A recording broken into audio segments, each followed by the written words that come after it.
Welcome back to Landmarks Discovered. In this episode, we'll take you to the Reef, designed by the architect Eugene Lawerence in 1972.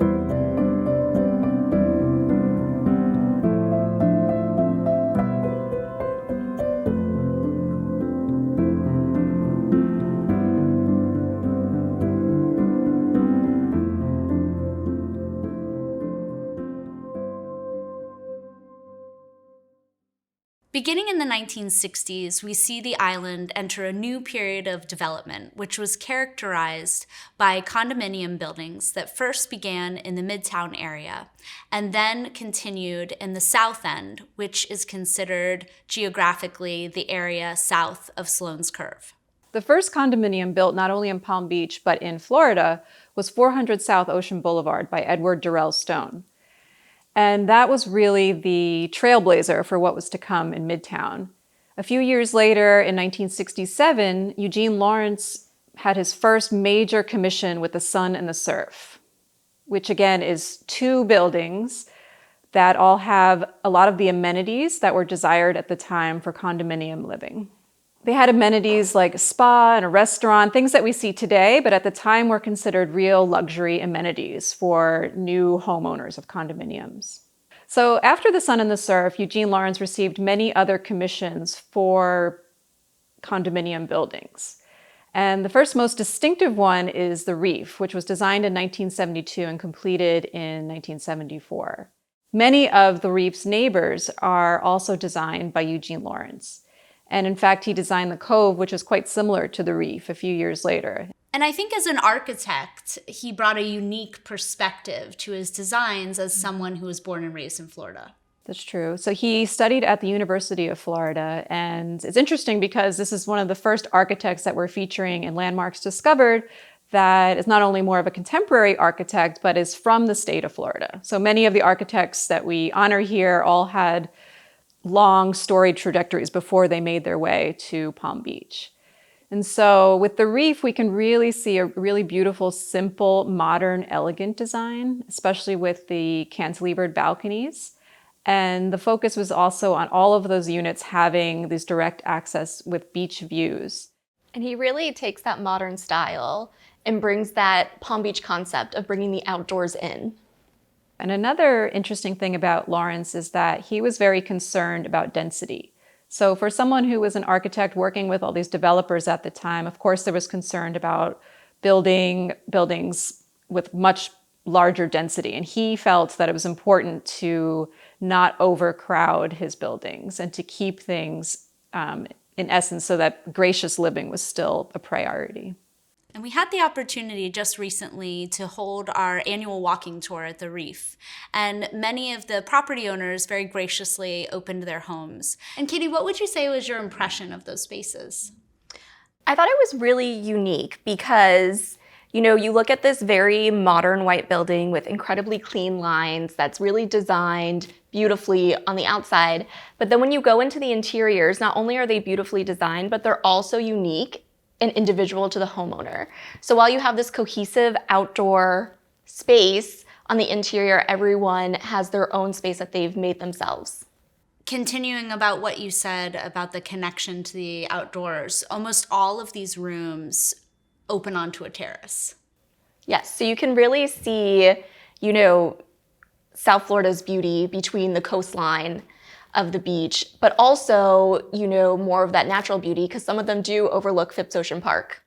Here at the Preservation Foundation, we've gained greater insight into Eugene Lawerence's life and work through our interactions with his son. Right. Architect David Lawerence has donated a large amount of materials from Lawerence's seniors archive to our collections.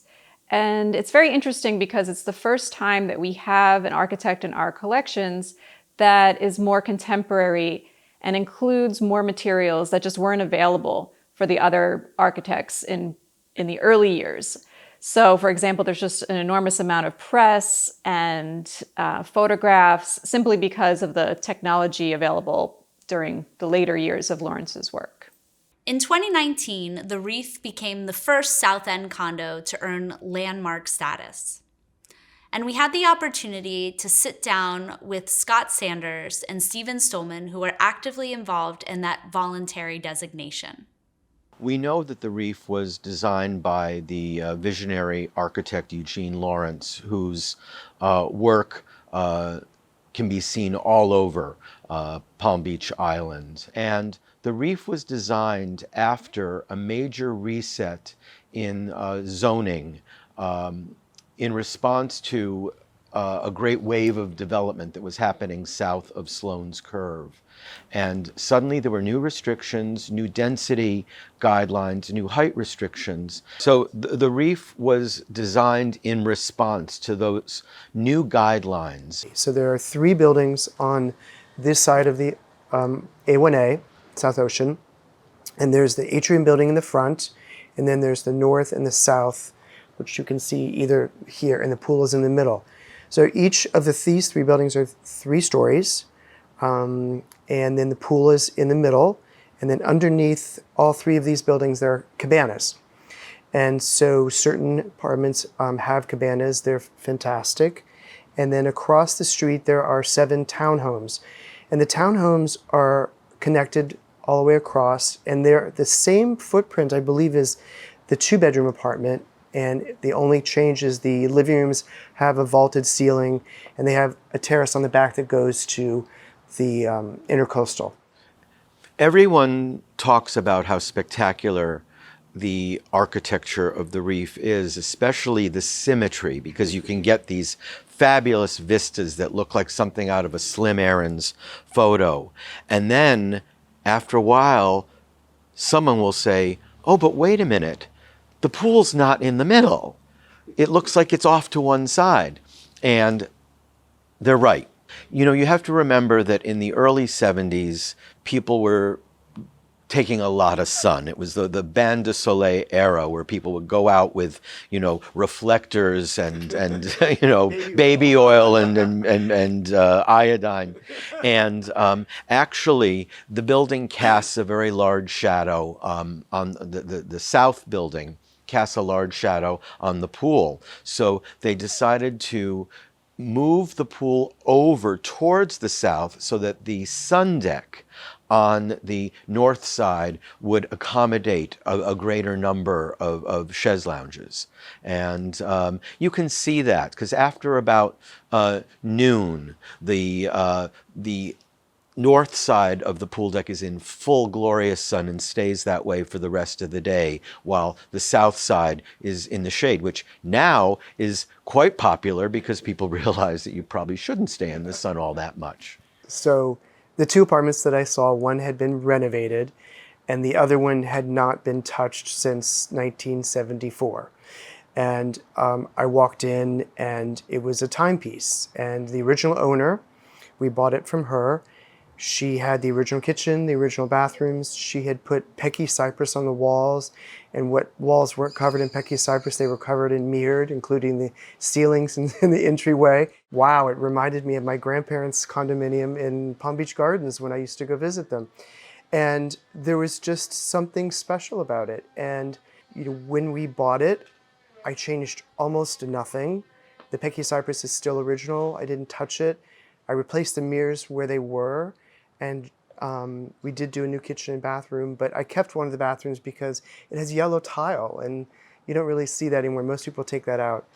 But there's just a comfort level to it, and it seems timeless. The Reef had good bones from the get-go, though. People are surprised by how gracious these apartments are, given that they were designed to be just, you know, beachy getaways. I don't think this building was ever designed with the intent that people would live here year round, which is why it's, so open and airy, and you can just, button it up when you leave, which is one of the joys of living here. But over time, people have chosen to make Florida their full-time home, and the Reef is adapted to that by, I think, just being that flexible.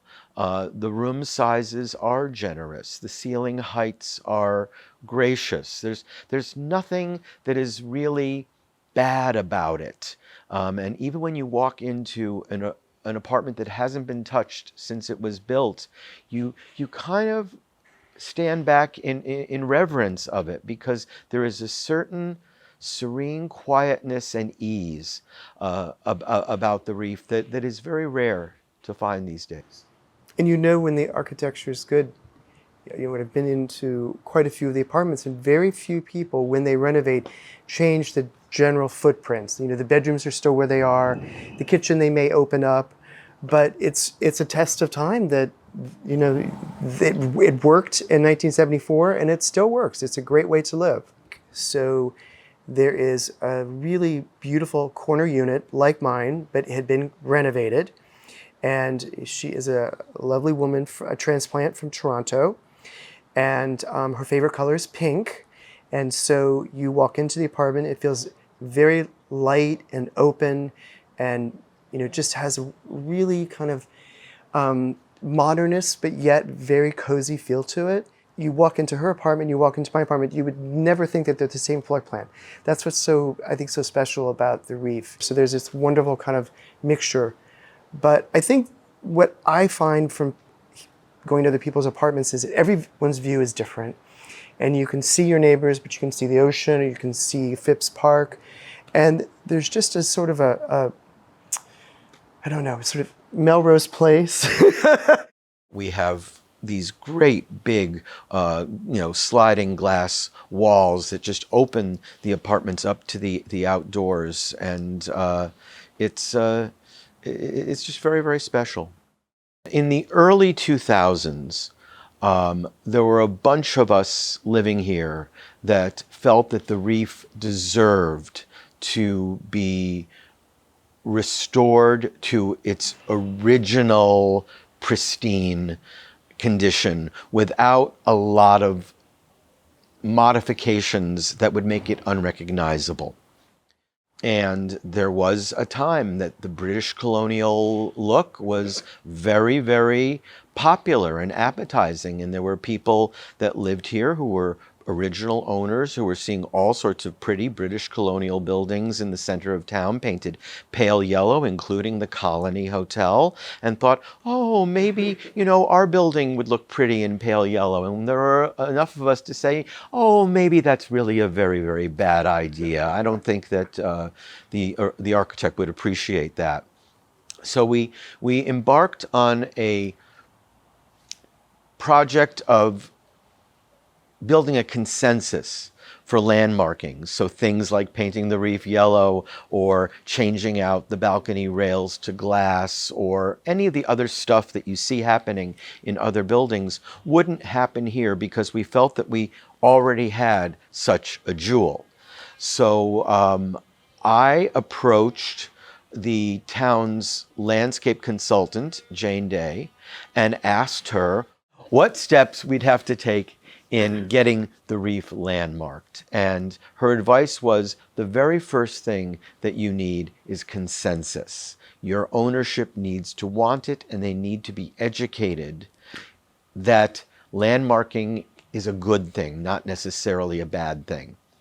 And so we worked very hard to build a consensus and to educate our owners about the value in landmarking a building like the Reef, because there was so much about it that was original that we all loved. So that process took about 2 years, and we started at the end of 2017, and I think we received our landmarking status the end of 2019 and celebrated it with the unveiling of a plaque in early 2020. One of the great successes of the town's landmark program are these voluntary designations, which we see here in the residents of the Reef coming together to landmark this structure. And their work also inspired another building by Eugene Lawerence to voluntarily designate just a few years later. Thanks for joining us for this episode of Landmarks Discovered. We'll see you next time as we visit another landmark in the town of Palm Beach.